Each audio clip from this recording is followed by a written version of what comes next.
Este programa é patrocinado por Casa Risa, Maki Sushi e Cenoura Travel.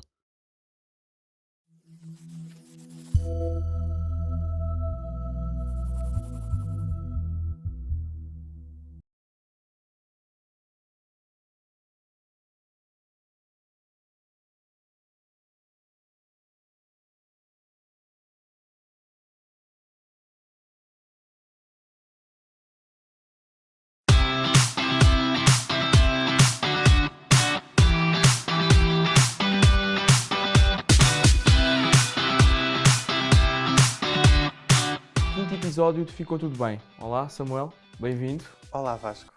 Desde muito novo sentiste que eras diferente dos outros rapazes. Fala-me um bocadinho dessa descoberta. Bom, eu senti que era diferente porque a diferença me foi sendo constantemente apontada, Certo? nomeadamente com bullying. Sempre fui alvo de bullying diria até aos 18 anos, até entrar na faculdade. Sendo que à medida que fui crescendo, os episódios de bullying foram diminuindo. Mas sim, sentia que comparativamente com os outros rapazes e percebendo as brincadeiras que os rapazes tinham e que eu também, sendo rapaz, não me sentia interessado e não faziam sentido para mim, percebi que aí havia algumas diferenças. Vivias em Santarém? Sim, Estudavas Alcanhões. em Santarém? Alcanhões, uma terrinha pequena. Ok. E depois, quando entrei no 5º ano, fui estudar para Santarém. E os episódios de bullying começaram ainda na pré-primária. Muito cedo, portanto. Muito cedo, sim. E, portanto, isso fez com que eu começasse a crescer, a perceber que realmente há aqui uma diferença que eu próprio ainda não tinha muita consciência dela. Depois fui crescendo e, à medida que vamos tomando conhecimento da nossa própria sensibilidade, da nossa própria identidade, fui percebendo que sim, que era uma pessoa mais sensível, mais artística, talvez, e isso sim, havia diferenças nos meus interesses, porque aquilo que para os outros estava bom brincar, quando digo outros, digo rapazes heterossexuais, para mim não me interessava, como jogar a bola, fazer desporto, não fazia parte dos meus interesses. Eu estava mais interessado em ler, brincava com bonecas também. A minha avó chegou-me a oferecer algumas. E isso também era motivo de chacota por parte de... Porque levavas as bonecas para a escola, se calhar? Não. Para... Houve uma colega que descobriu e que fez disso motivo de chacota. E contou a toda a gente, E contou a provavelmente. toda a gente. Houve mais um episódio de bullying, neste caso não de violência física, mas de violência psicológica, não é?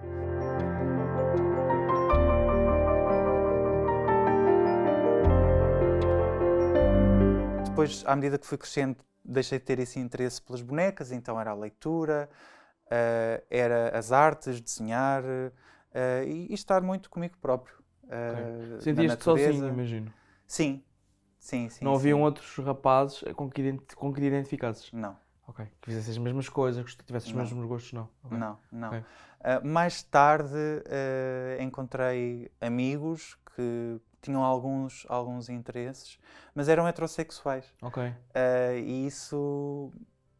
Não facilitava, se calhar. Coisa. Não é a mesma coisa. Ok. Ok. Não. Havia sempre uma barreira, até porque eu ainda não era um homossexual assumido, portanto havia sempre uma barreira da minha parte em falar de determinadas coisas.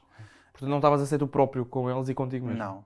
Não. Havia sempre uma camada que era intransponível. Ok. E que fazias isso provavelmente por uma questão de proteção? Sim, sem dúvida, porque crescer com episódios de bullying a acusarem-me de maricas, de paneleiro, de tantas coisas, e eu, sem ainda ter consciência do que é isso, não é?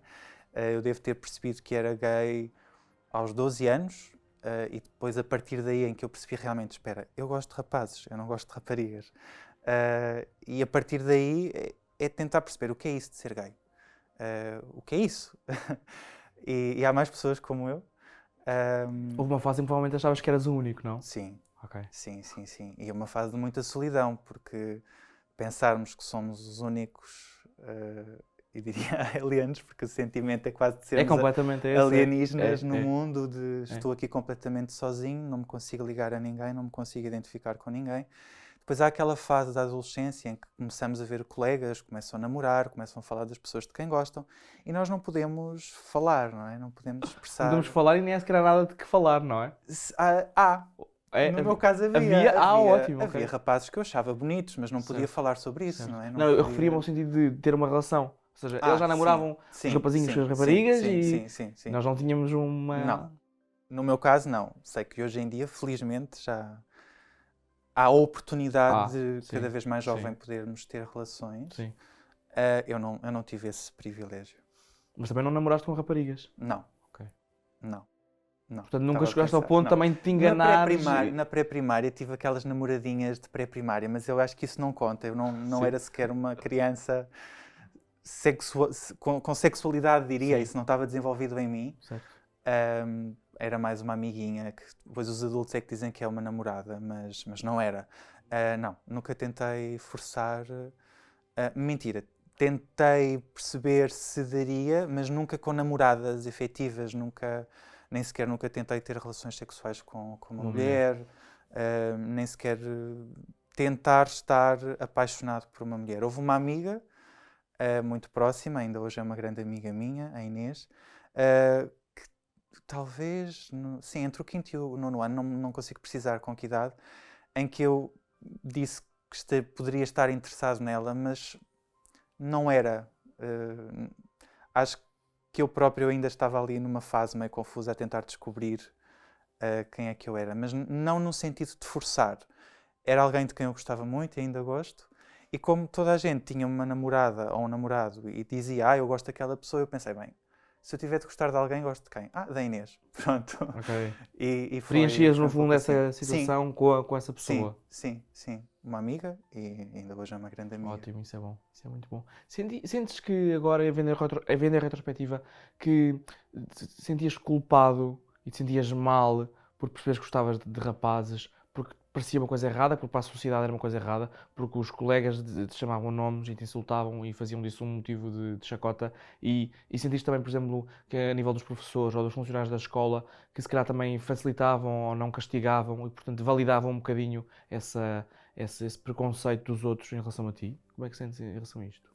Sim, eu senti essa pressão toda da sociedade e iria um pouco mais longe, por parte da religião também. Eu cresci numa família católica, cresci a ir à catequese, até fiz o crisma, entretanto afastei-me da religião católica, apesar de viver intensamente a minha espiritualidade, mas também senti nessa dimensão.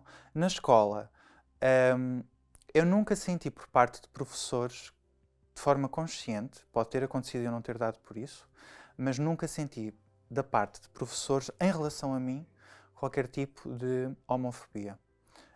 Acredito que muitos tenham percebido.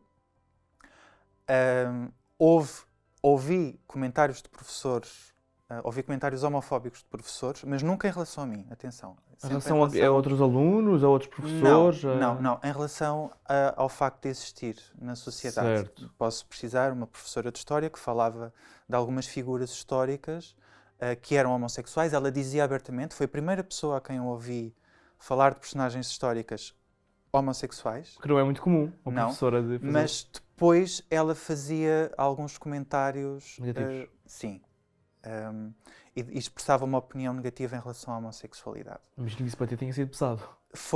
E ainda mais porque História sempre foi uma das minhas disciplinas preferidas, a disciplina onde mais escrevia, não é? E eu, dado à escrita, era onde eu tinha a oportunidade de exercitar toda essa ferramenta da escrita. E também era uma professora de quem eu gostava muito. E então tive de lidar com esses sentimentos mistos, não é? De gostar muito daquela pessoa e ao mesmo tempo estar a ouvi-la falar da homossexualidade de uma forma muito negativa. Mas o que eu senti sempre por parte da escola foi que, apesar de não haver uma proatividade em condenar a homossexualidade de uma forma geral, havia uma permissividade em relação ao bullying, no sentido de não compreenderem a gravidade e o peso que o bullying tem no desenvolvimento de uma criança. É disso que estamos a falar, de crianças que são alvos de violência e de abusos. E havia uma permissividade tanto por parte do conselho diretivo, como por parte de professores, como por parte do pessoal não docente das escolas. E chegaste a pedir apoio, por exemplo, a alguém na escola, algum professor? Desabafaste com Não. alguém? O psicólogo da escola? Nunca Não, houve nada assim? não. Acho que não havia sequer psicólogo na minha escola. Ok.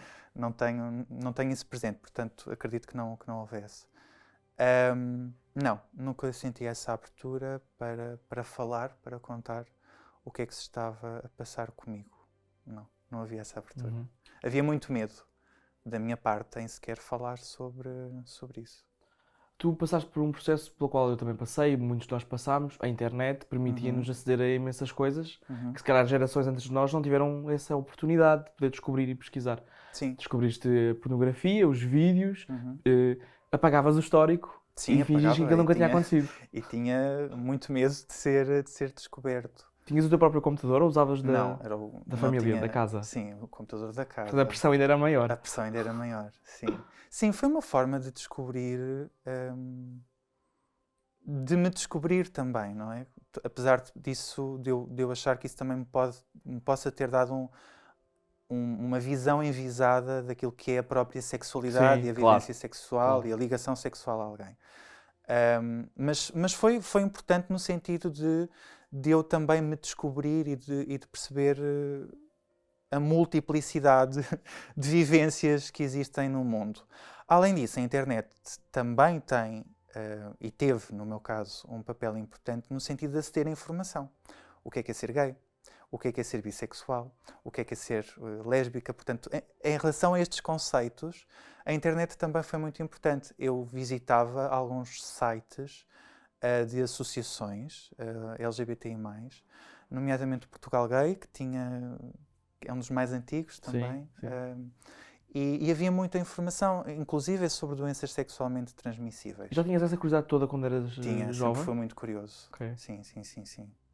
Uma curiosidade ávida e eu precisava de saciar essa curiosidade. E era a única forma era aquela? A única forma era aquela. Eu não podia chegar a uma biblioteca e dizer eu quero saber informação sobre isto. Não é? Nem sei se em Santarém haveria livros sobre temáticas LGBTI+. E a única forma era a internet. E, obviamente, todos esses históricos eram apagados para que ninguém desse com aquilo. Se bem que eu era, na casa, a pessoa com mais informação e competências informáticas. Ok, portanto, isso também ajudava. Sim, ajudava. Sim. Tu és da mesma geração do que eu. Sim. Quando tinhas 15, 16, 17 anos, não haviam figuras públicas, os chamados role models, né, pelo menos em Portugal, de atores, cantores, homossexuais. Sentes isso, que não havia... Eu senti-me completamente desamparado. E que era uma coisa rara, que era uma coisa estranha, que era uma coisa que não existia. Também passaste por isso? Sim, passei. Não havia modelos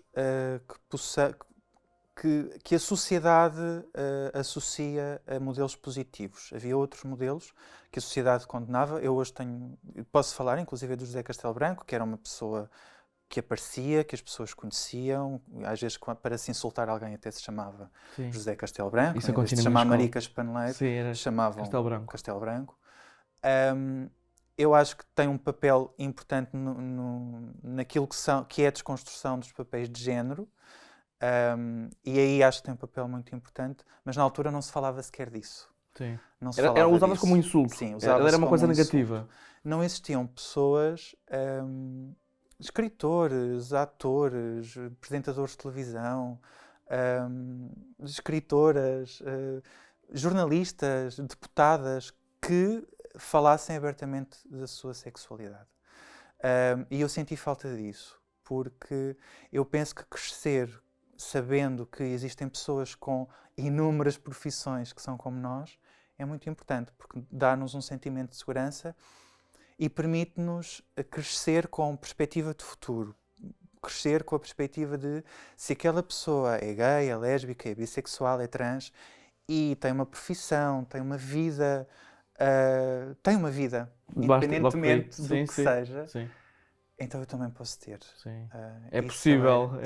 Possível. Eu às vezes penso, é tão irónico pensar que nós não tínhamos essas referências, essas pessoas, mas nós conhecíamos imensas pessoas homossexuais, desde algum professor na escola, algum familiar provavelmente, o senhor do café, o um bombeiro lá da vila ou da cidade. Sim. Embora Quer dizer, não soubéssemos. não soubéssemos. Portanto, nós sentíamos completamente Sim. sozinhos, desamparados, mas nós estávamos rodeados de pessoas como Sim, nós. sim, Mas sim. nós não tínhamos essa noção. Sim, eu apercebi-me disso quando entrei na faculdade. E cheguei à faculdade em Lisboa, curso de Ciências da Comunicação, na Universidade Nova, onde eu tive contacto com colegas que eram homossexuais e colegas que eram lésbicas.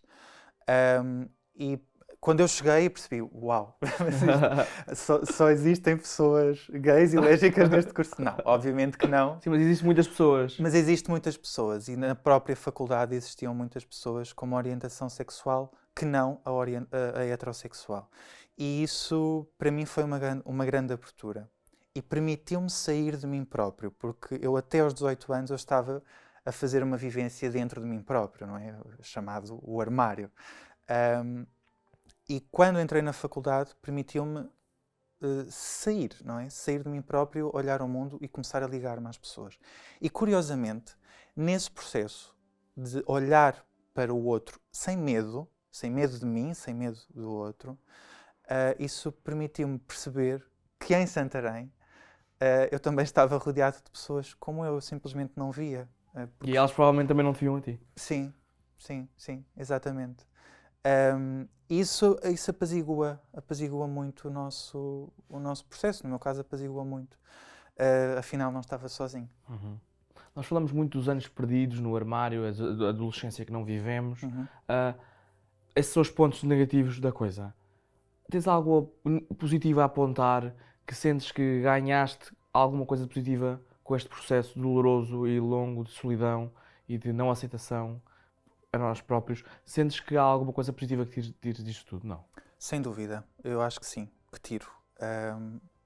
Eu considero-me um sobrevivente, portanto acredito que tenho pessoas que não passaram por aquilo que eu passei, que tantas pessoas LGBTI+ passam, não têm mecanismos de sobrevivência e, infelizmente, na sociedade em que estamos neste momento inseridos, é necessário ter alguns mecanismos de sobrevivência e de resistência.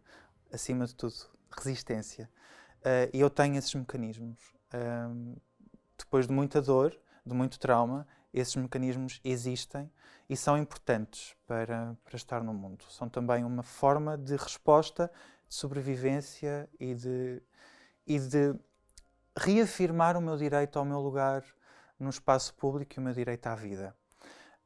Por outro lado, todo o processo de reconstrução e de me conhecer a mim próprio permite-me ter uma grande consciência de mim.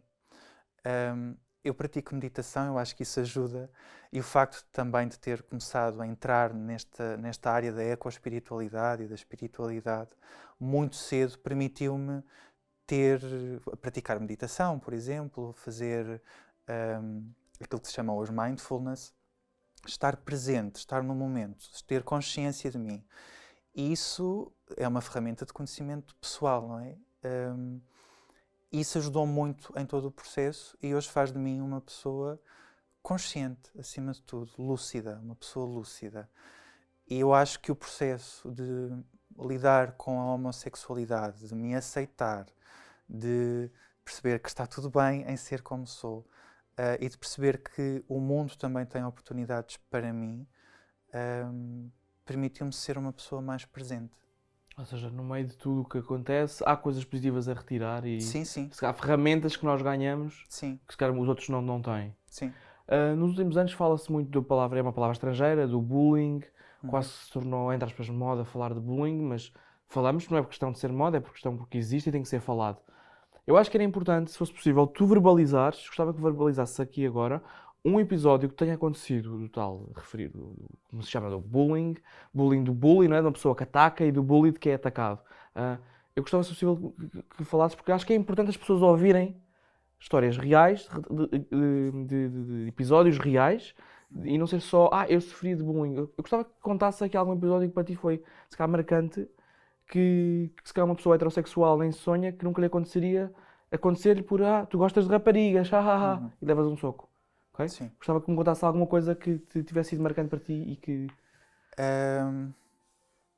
por exemplo, chegar à escola e ver um rapaz direito a mim e agarrar-me ao pescoço. Uma memória recente. O facto de vir aqui falar, houve memórias que saltaram.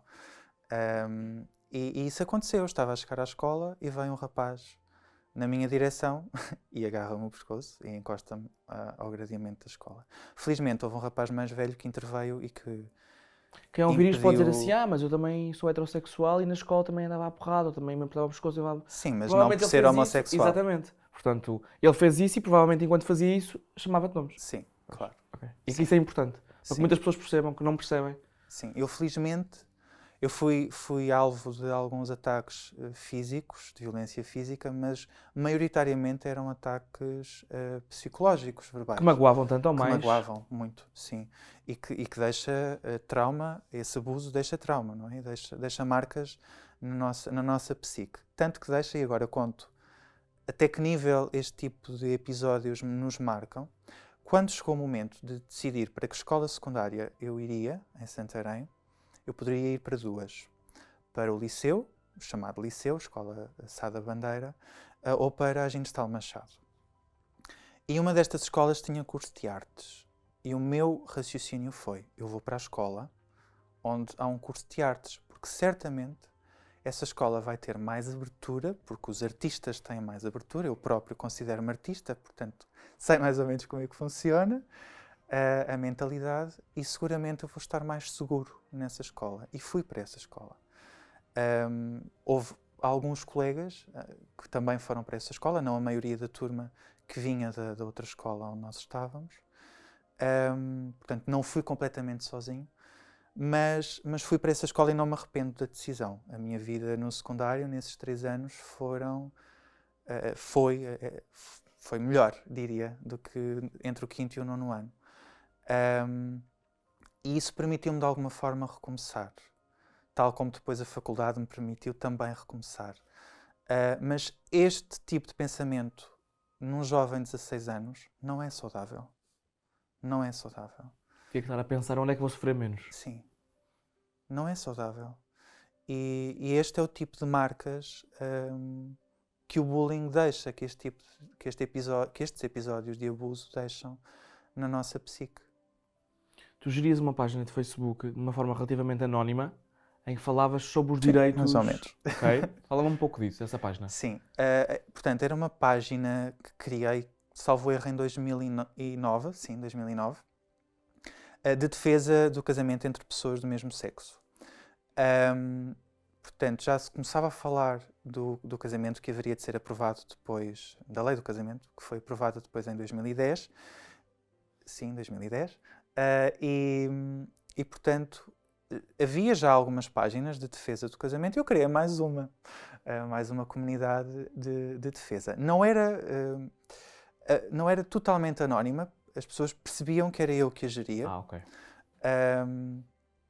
Mas, sim, nas redes sociais, eu nessa altura ainda não era assumido aos meus pais, e as redes sociais naquela época ainda eram um espaço onde os nossos pais não tinham acesso. Portanto, para mim era um espaço seguro, onde eu poderia falar da minha sexualidade de uma forma não totalmente aberta, porque eu sempre estive ligado a causas humanitárias e para mim Era mais uma.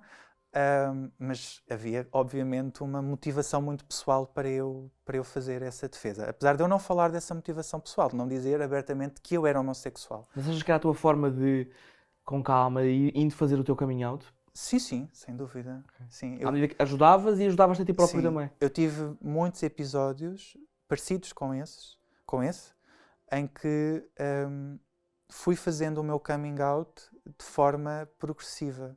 Nomeadamente em casa, quando aparecia uma figura homossexual na televisão, eu falava em casa sobre aquela pessoa. A palpar terreno, se calhar. Sim. E como é que era a reação da tua família? Silêncio, poucas reações. Eles sabiam. Certo, claro. Sabem sempre. Eles sabiam. Sim. Mas sim, silêncio, não reagiam muito. Ok. Depois, mais tarde, quando eu contei, reagiram bem, mas até correu bem. Quando lhes contei que era homossexual.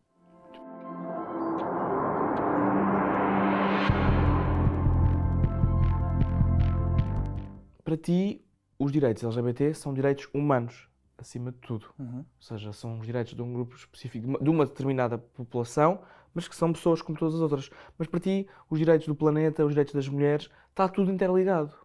Sim, eu não consigo pensar num elemento deste grande organismo em que nós estamos inseridos de forma isolada, porque não estamos, não é? Nós estamos todos interseccionados, estamos todos entrelaçados e somos todos codependentes.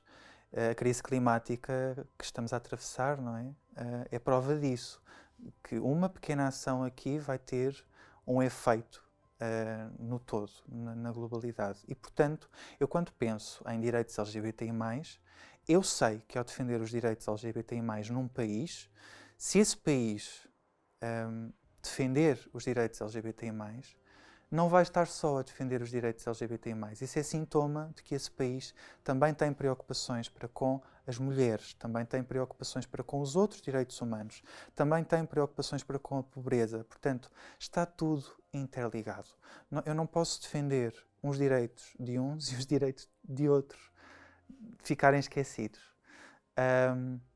E a mesma coisa em relação aos direitos da natureza.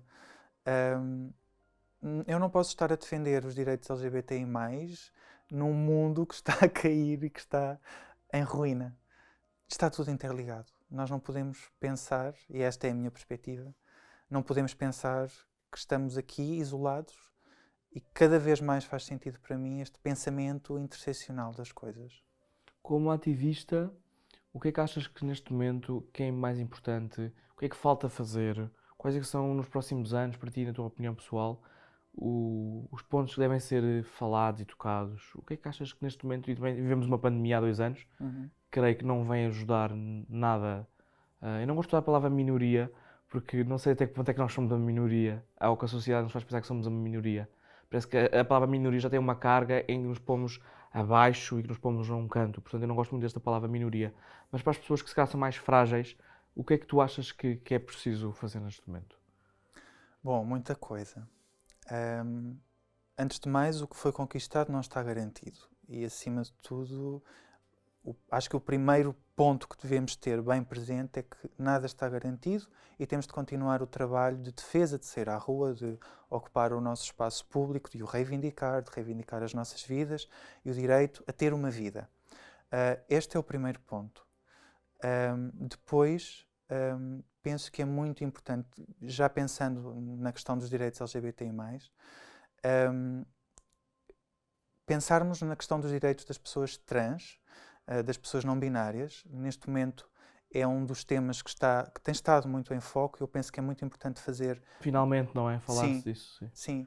É quase como se a homossexualidade fosse mais aceita, mas a transexualidade ainda é um bicho-papão na cabeça de toda a gente, sim, não é? Ainda e mais ainda se falarmos em pessoas não binárias, não é? E pessoas intersexo. E, portanto, penso que é importante haver um trabalho, e está a haver um trabalho nesse sentido, mas no reconhecimento legal dessas pessoas terem o direito a serem identificadas como elas são e não como os outros querem que elas sejam.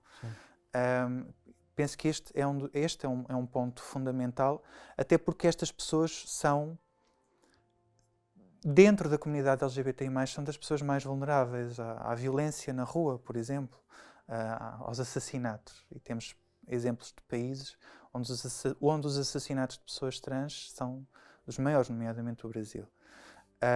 E, portanto, isto para mim também é um ponto importante dentro das questões LGBTI+. Depois, em relação, como eu dizia, a todas as leis que já foram aprovadas, nós temos de garantir que não vai haver um retrocesso. E neste momento, dentro da União Europeia, nós vemos que está a haver um retrocesso. E eu pergunto-me até que ponto isto é uma onda que vai atingir outros países. Temos o exemplo da Polónia, que deixou de permitir que selecionassem questões LGBTI+, nas escolas. Isto é um tema que também é muito sensível em Portugal, nomeadamente na disciplina de cidadania, Sim. não é? Há quase aquela coisa das pessoas dizer que se nós vamos começar a falar às crianças destas questões, elas vão se tornar homossexuais. Sim, isso Que é absolutamente... é uma das maiores mentiras Sim, que existem. como não se é? nós tivéssemos sido heterossexuais porque temos visto filmes com casais heterossexuais e por É tudo aquilo que... isso. Não é? Quer dizer, não... Se ensinasse, eu era heterossexual, não era homossexual. Pois. Durante toda a minha vida, todos os estímulos e tudo o que estava à minha volta era heterossexual. Não era homossexual. Eu não aprendi a ser homossexual em casa, não é? Eu nasci assim. E, portanto, isso para mim é muito importante. A questão das escolas e a questão de termos estes temas debatidos, falados, eu diria aprendidos, mas aprendidos não no sentido, vou aprender a ser gay, vou aprender a ser lésbica. Não, vou aprender o que é ser, o que é viver como uma pessoa que é gay. O que é isso, não é? Porque só conhecendo e as pessoas poderão respeitar.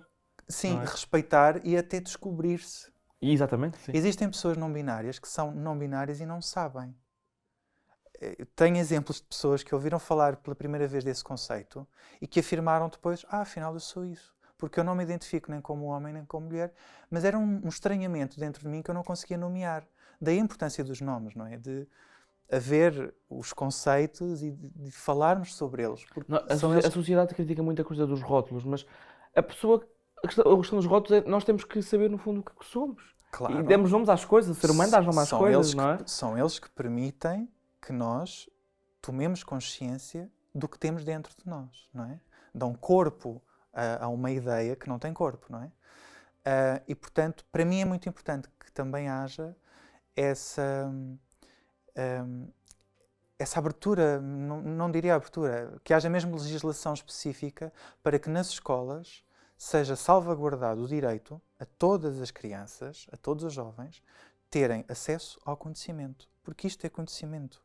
Não podemos estar a dizer que isto é ideologia de género, que é uma mentira, que foi uma criação da Igreja Católica. Este conceito da ideologia de género não é uma ideologia de género, é simplesmente falar da realidade como ela é. A realidade é muitas coisas. Não é só masculino e feminino. A realidade é muitas coisas. E por isso, para mim, seria importante que em Portugal o governo, seja ele qual for, tome uma posição clara neste sentido para que as pessoas possam ter acesso à informação. A religião e a Igreja Católica foram, durante séculos, e continuam a ser, um motor continua a gerar divisão, preconceito, continua a prejudicar... Sim. Eu, por acaso, eu até tive sorte com a comunidade onde cresci, apesar de ser uma comunidade rural. Eu dou sempre este exemplo, que já muitos anos depois de eu me ter afastado da religião, eu soube que havia uma pessoa na vila que era homossexual, assumido, vivia com um homem, casado, e acolitava todos os domingos ao lado do padre. Portanto, isto não é muito comum, não é? Isto não é muito comum ter alguém que estava todos os domingos na celebração da missa. E as pessoas sabiam, e era uma coisa natural. Sim. Não sei se depois comentavam, não faço ideia, mas naquele momento aquela pessoa estava ali, naquele lugar público, e era pública a sua vida, não é? Mas sim, isto é uma exceção. A religião católica e outras, nomeadamente muitas religiões cristãs, evangélicas, a religião muçulmana, a religião judaica, enfim. Em todas as religiões, eu diria, em todas não, existem religiões, nomeadamente religiões pagãs, nomeadamente o Wiccan, movimentos Wiccan, em que a homossexualidade não é sequer uma questão, não é? Mas isto estamos a falar de uma minoria, sim, uma micro-minoria. As religiões maioritárias, vamos chamar-lhes assim, são muito homofóbicas, e não só homofóbicas, machistas, transfóbicas, enfim, uma panóplia de termos. Elas ainda têm muito peso na sociedade. Nós vivemos legalmente num Estado laico, mas a verdade é que culturalmente não é tão laico assim. As pessoas continuam a ter valores, continuam a seguir uma moral em que a homossexualidade e todas as questões LGBTI+, não são vistas com bons olhos. Eu penso que em Portugal se está a fazer um caminho interessante Existem muitas pessoas que têm prática religiosa alargada, seja católica, seja outra religião, patriarcal e de modelo patriarcal. E as questões da sexualidade são aceites e é tranquilo, mas por parte das estruturas e de haver sinais das estruturas das hierarquias das religiões, não tem havido. E os posicionamentos que têm havido geram mais discriminação e podem gerar mais abusos. E pior ainda quando, como no caso do Brasil ou nos Estados Unidos da América de Trump, em que a religião se cola ao poder, que neste caso temos as igrejas evangélicas, não é? No lado do Trump e no lado do Bolsonaro no Brasil, isto é ainda mais perigoso, porque quando a religião se junta ao poder político, começa o fanatismo e as pessoas que seguem esses modelos acham-se no direito e na legitimidade de serem justiceiros das ruas. E aí sim começam a aumentar os episódios de violência física, de assassinatos, não é? Que a mim me preocupam, claro. Mas sim, é uma questão muito, muito complexa e que eu diria que ainda está no começo. Porque, por exemplo, a Polónia, no caso da Polónia, a Igreja tem tido também um papel muito importante naquilo que estão a ser, neste momento, as políticas da Polónia. Portanto, Nada está garantido, não, no fundo. não, e temos de estar sempre muito atentos a tudo o que está a acontecer. Sem dúvida. Achas que podemos fazer um paralelismo entre o que a sociedade sempre fez com a mulher, nomeadamente com o corpo da mulher, com a pressão que existe e com a exposição que existe do corpo masculino no mundo gay? Ou seja, aquela questão, tu falaste-me que houve uma altura em que sentiste a pressão para ter um corpo musculado.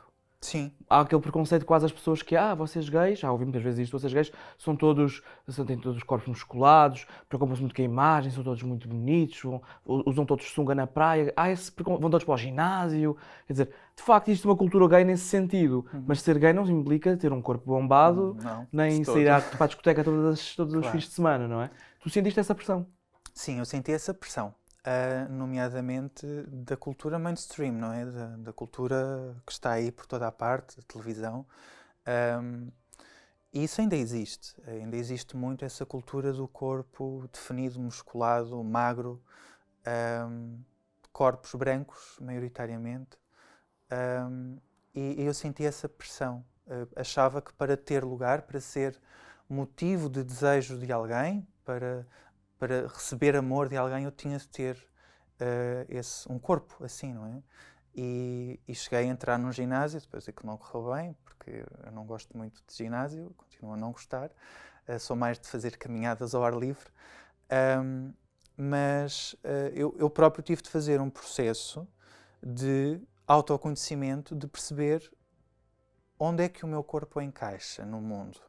Eu preciso transformar o meu corpo para encaixar, ou eu posso estar no mundo simplesmente como sou? E percebi que sim, podia, que não precisava de seguir nenhum modelo, de encaixar em nenhum modelo para ser alvo de desejo, para me ligar a alguém. Mas eu ainda sinto que existe e que isso é fruto da cultura patriarcal em que vivemos, não é? Que, tal como referias, que também coloca muita pressão sobre a mulher. E essa pressão é sempre feita pelo homem heterossexual. Sim. Se formos a ver, porque o corpo do homem heterossexual nunca é exposto. As Sim, mulheres na publicidade, na televisão, são colocadas nuas para o prazer do homem heterossexual e, no fundo, nós no mundo gay replicamos um bocadinho isso. Sim. Homens que querem ver outros homens Sim. nus, sexys. Assimilamos os conceitos patriarcais e isto é um problema. Isso também nos obriga a fazer um processo de descolonização mental, de descolonização do nosso íntimo, do que é que realmente é a vida. A vida não é a padronização dos corpos, a vida é a multiplicidade das experiências, das formas. Basta irmos para a natureza e perceber, está tudo descoordenado, não há simetria, às vezes já. Até há muita simetria, mas enfim, Mas se formos ver a distribuição da natureza, as coisas estão muito anárquicas e é assim que tem de ser, a vida é assim. Portanto, toda essa padronização que existe dos corpos é um conceito patriarcal que muitas pessoas, e agora falando da cultura gay, assimilam esses conceitos. Para mim não foi saudável, para mim continua a não ser saudável e tive de passar por esse processo de me libertar desses conceitos e de perceber, não, eu sou válido como sou e estou aqui. Sim. E vou viver. Sim. Eu não sei em relação a ti, mas eu sempre que vou ao Facebook ou ao Instagram, os meus amigos nas redes sociais, aos meus seguidores, às pessoas que eu sigo, 90% do tempo estão para fotografias em que estão sem t-shirt. Bom dia no ginásio, bom dia na casa de banho, pronto. Mas tens essa noção, que Sim, isso é o normal, não é? Sim. Nós estamos sempre nus.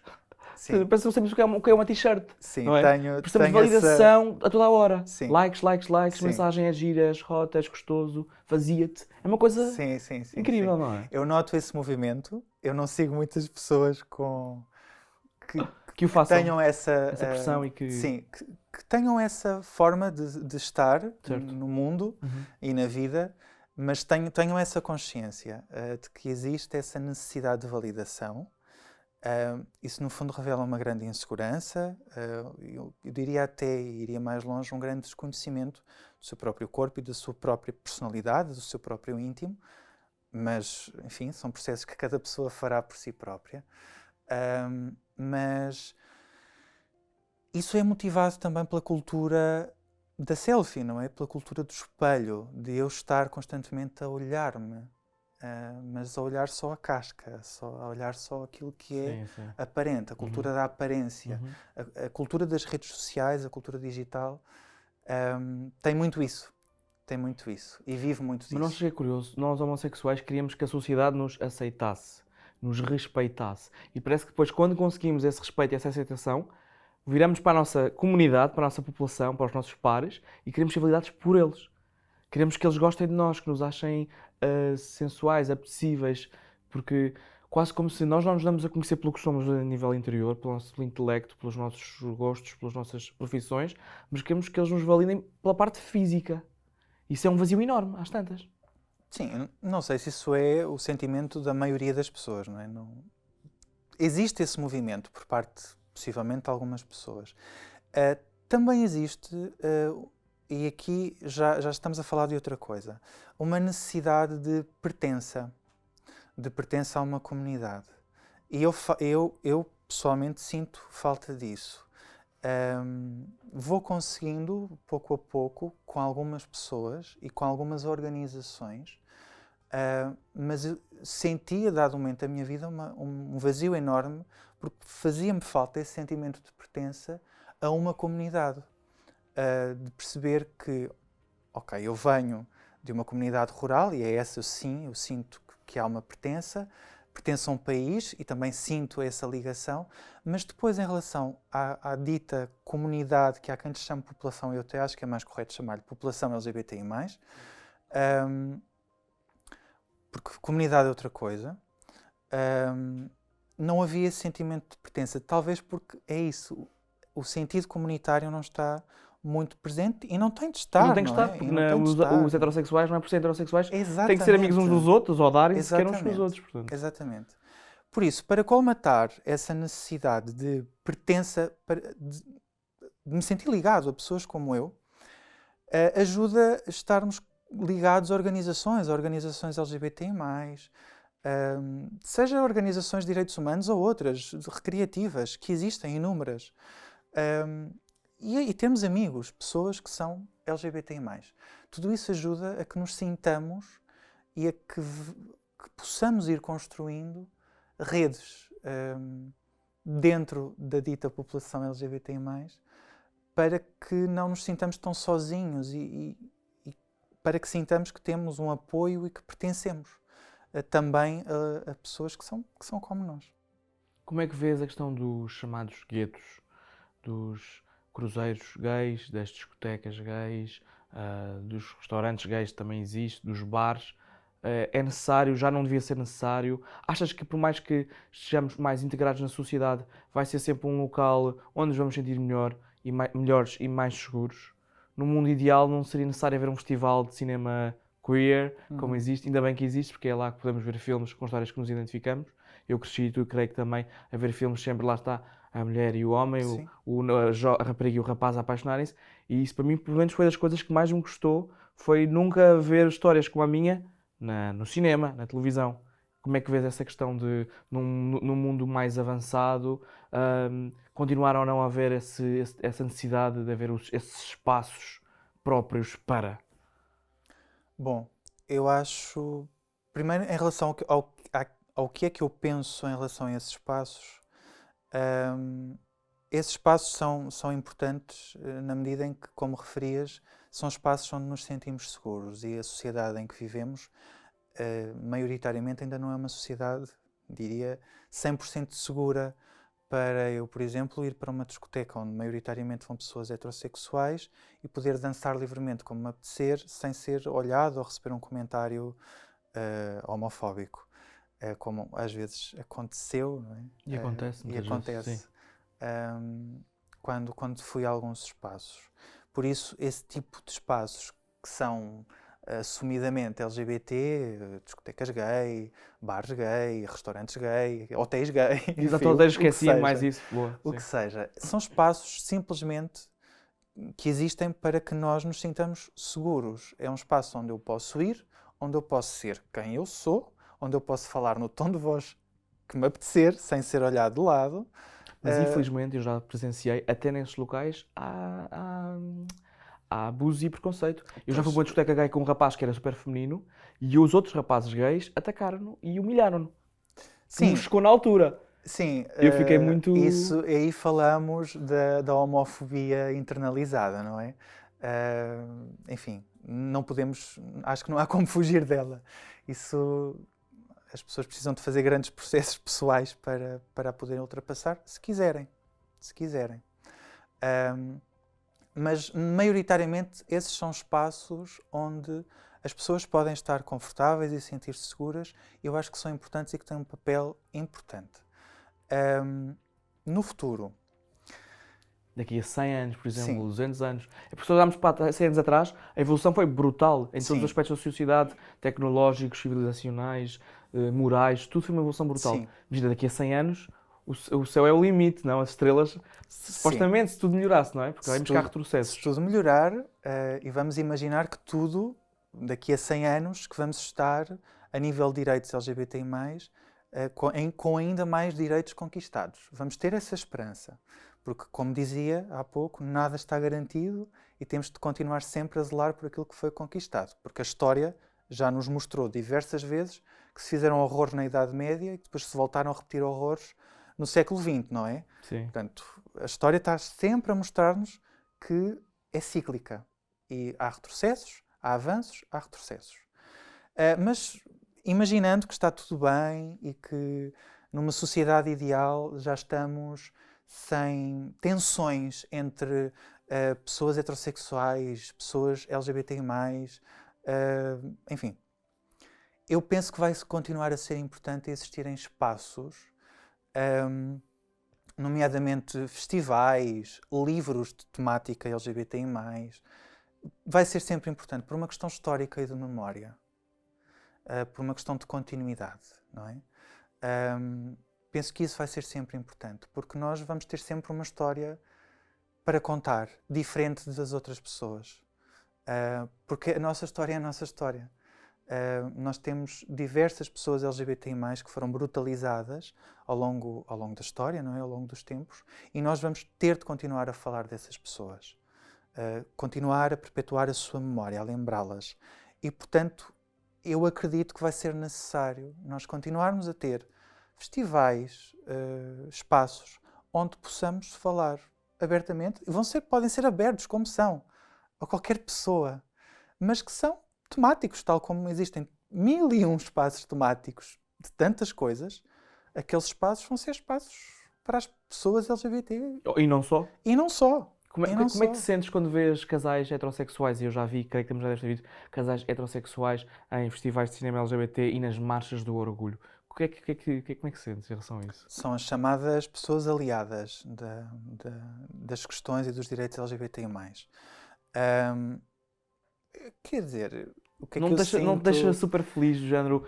Porque normalmente as pessoas lutam por causas que as implicam Que é diretamente, próximo, sim. que são próximas, exatamente. Sim. E de repente tens uma pessoa que não passou por aquilo e está ali, E que se calhar está provavelmente ali. tem algum familiar, alguma história, ou então não. Mas a mim, pelo menos, deixa-me super feliz ver que de género, Sim. percebem e estão ali. Feliz, Eu acho. feliz e esperançoso. Ahm, aqui há há níveis diferentes nesta questão dos direitos apoiados por pessoas e por casais heterossexuais. Há níveis diferentes de apoio. Há esse que referiste, das pessoas estarem presentes, de apoiarem, de irem às marchas, de partilhar informação sobre, de lerem sobre essas questões. E depois há outro nível, que é quando essas pessoas usurpam lugares no espaço público para falar dessas questões, tirando lugar a pessoas LGBTI+, que e porquê é que eu estou a dizer isto? Porque mais facilmente uma pessoa heterossexual tem acesso a um lugar no espaço público para falar do que quer que seja, especialmente se for uma pessoa branca e homem, do que uma pessoa LGBTI+. Ou do que uma mulher, se calhar. Sim. E existem pessoas heterossexuais que fazem ativismo que muitas vezes usurpam esse lugar no espaço público porque chamam para si as atenções sobre uma questão que não lhes diz nada pessoalmente, não é? E têm todo o direito de defender causas. Mas muitas vezes o que elas estão a fazer é a puxar o foco para elas próprias e a retirar o foco de pessoas que têm a vivência e que têm lugar de fala. Hoje fala-se muito do lugar de fala. E que têm lugar de fala para falar sobre as questões, não é? As questões LGBTI+. Isto a mim preocupa-me, porque sim, eu quero aliados, mas não quero aliados que nos tirem o espaço público que nós temos vindo a conquistar. Porque para isso já é mais do mesmo. Isso não queremos. Ok. E se calhar falavas em usurpar, se calhar referias-te de forma a que as pessoas quase querem ganhos políticos para elas próprias, é isso? Sim. Terem destaque, aparecerem Sim. Sim. à boleia de... E não digo que o façam de uma forma intencional. Muitas até o fazem com o melhor das intenções. Mas quando eu decido ser aliado de o que quer que seja, eu tenho de ir junto às pessoas e perceber como é que eu te posso ajudar. Okay. Não Não tirar é o eu ter a protagonismo, não, pretensão... ter o protagonismo e tirar ao outro. Sim. Ok. E ter a pretensão de que eu é que sei como é que te vou ajudar. Eu é que sei qual é a melhor forma de te ajudar. Quando não sabe porque não passou, portanto aquilo não Não. lhe diz tanto. Achas Portugal um país de brandos costumes?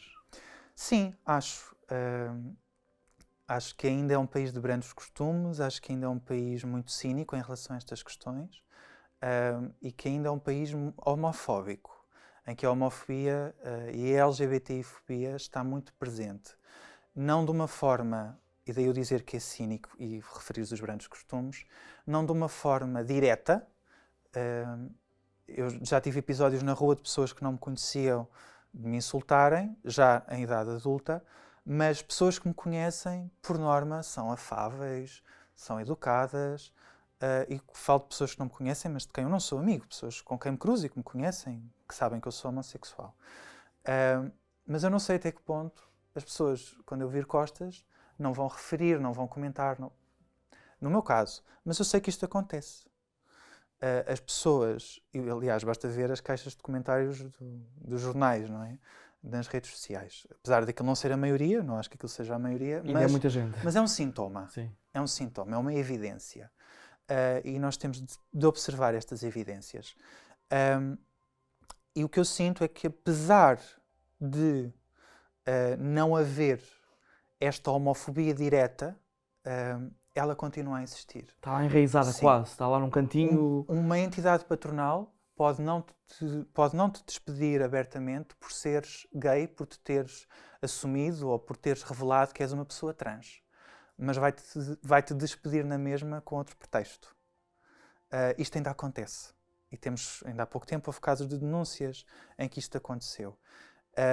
Portanto, há este cinismo de não haver esta frontalidade das pessoas mostrarem o que é que pensam. Se calhar é uma coisa transversal à sociedade portuguesa, não? Esta coisa portuguesa de um pouco apáticos, de todos temos a nossa opinião, mas não nos manifestamos muito, não está tudo bem, mas depois, calhar, não está assim muito bem. Sim. Não é? Sim.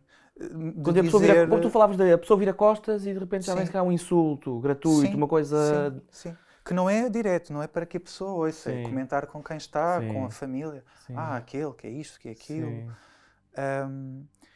E isto só muda quando as pessoas também perceberem que não estão certas, que se estão a perpetuar abuso, que estão a perpetuar uma sociedade que é patriarcal, maioritariamente, e que ainda categoriza as pessoas em função de mil e uma coisas. E isso a mim entristece-me, claro, porque perceber que ainda vivemos numa sociedade que é tão insegura sobre ela própria, porque isto também é sintoma de uma grande insegurança, entristece-me, não é? Que pena! Ok, pronto, é a sociedade que temos, ela só vai mudar com o tempo, com o estudo, à medida que as gerações forem evoluindo, se conseguirmos, porque os sinais dos retrocessos estão aí. Mas é preciso tempo para mudar estruturalmente uma sociedade. Nós falámos recentemente e falámos de uma questão que acho que nos entristeceu aos dois, que foi pensar que passaram 15 anos desde a nossa adolescência, mais ou menos, que estamos em 2022, e que neste momento há rapazes e raparigas que têm 14, 15, 16 anos, que estão no 6º, no 7º, 8º, no 9º ano, que estão na escola, e que estão a passar por aquilo que nós passamos. Sim, É triste sim, pensar que continua a acontecer e é muito que triste. nós já sobrevivemos e eles ainda estão a tentar sobreviver. Sim. Por isso é que este tipo de iniciativas é importante para trazer para o espaço público pessoas que falam sobre estas questões de uma forma aberta, simples, natural, porque é natural. Sim. Mas nunca sonhaste como costuma dizer em inglês, in your wildest dreams, há 15 anos atrás, que algum dia estarias à frente de 4 câmaras Não. a falar disto de uma forma tão natural. Nem sonhavas, não é? Não. E é importante que esses jovens e essas jovens, essas pessoas que estão com os seus 15, 14, 13, enfim, na sua adolescência, e alguns jovens adultos, e alguns adultos que ainda vivem em comunidades onde não há abertura para se expressarem. É importante que vejam outros exemplos de vida, para que percebam que pode ficar tudo bem, não é? Minimamente. Isto fica tudo bem, à custa de muito trabalho, de muita terapia, mas fica, é possível. E essas pessoas, o que eu espero é que nunca percam a esperança nelas próprias, não é nos outros, é nelas próprias. Eu espero que possam sempre ter consciência de que vão poder ser quem são. Tenho essa esperança. E desejo que o mundo acompanhe aquilo que é neste momento a evolução da lei. Porque a lei e as leis têm evoluído e temos conquistado direitos, mas a sociedade ainda não acompanhou, não é? Ela não está a responder à medida que as leis têm vindo a ser aprovadas. E o que eu espero é que a sociedade evolua de tal forma para que esses jovens, essas pessoas que ainda vivem em silêncio, que ainda vivem com todas as questões pelas quais nós passamos, possam, primeiro para que eles possam falar e expressar-se, e para que as pessoas que vierem depois delas, não é? Que daqui a 100 anos, quem tiver 15 anos, já viva, mesmo que viva numa comunidade rural, onde este tipo de questões ainda são complicadas, podem ser, dependendo das comunidades, e às vezes até em cidades pode ser complicado, dependendo das famílias. O que eu espero é que daqui a 100 anos alguém que tenha 15 anos possa dizer aos pais: olha, eu sou lésbica, eu sou gay. Ou nem sequer tenha que dizer. Sim, ou que nem tenha Chega a que casa e dizer. diga: este é o João, meu namorado. Esta Sim, é a Maria, é a minha namorada. Sim, isso é o ideal. Isso era perfeito, não é? Isso era o ideal. Sim, isso é o que eu espero e é o que eu desejo. Muito bem. Samuel, para terminar, tenho aqui esta tua fotografia. Para esta pessoa que aqui está, para ti, ficou tudo bem, estás a realizar os teus sonhos, tens alguma mensagem que gostasses de deixar para ti próprio, algum desejo, algum sonho? O que é que gostarias de dizer agora para terminarmos? Olha, diria, continua. Ao rapaz de 12 anos que percebeu que gostava de rapazes, diria, continua. Tem esperança. E sim, está a ficar tudo bem. Muita coisa ficou bem e o que não está tão bem, eu acredito que vai ficar. No E futuro. acho que essa esperança é o que nos move, é o que nos motiva. Continuar, Sim. no fundo, a acreditar sempre Sim, que o futuro vai ser melhor Sim. do que o passado. sim. Boa. Samuel, muito obrigado. Obrigado.